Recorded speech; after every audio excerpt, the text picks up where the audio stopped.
Mutton biryani, chicken biryani, veg biryani ఇలా ఎన్నో రకాల బిర్యానీలు మనం ట్రై చేసి ఉంటాం. మీరు మరి ఎప్పుడైనా గుత్తి వంకాయ బిర్యానీ తిన్నారా? ఈ వంకాయ బిర్యానీ చూడడానికే కాదండి, తినడానికి కూడా ఎంతో రుచికరంగా ఉంటుంది. ఎంతో ఈజీగా, టేస్టీగా అదిరిపోయే గుత్తి వంకాయ బిర్యానీ ఎలా చేయాలో చూసేద్దామండి.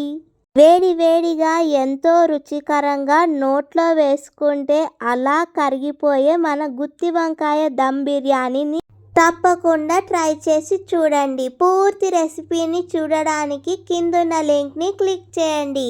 మీకు ఈ రెసిపీ కనుక నచ్చితే మీ ఫ్రెండ్స్ అండ్ ఫ్యామిలీ మెంబర్స్తో తప్పకుండా ఈ రెసిపీని షేర్ చేసుకోండి.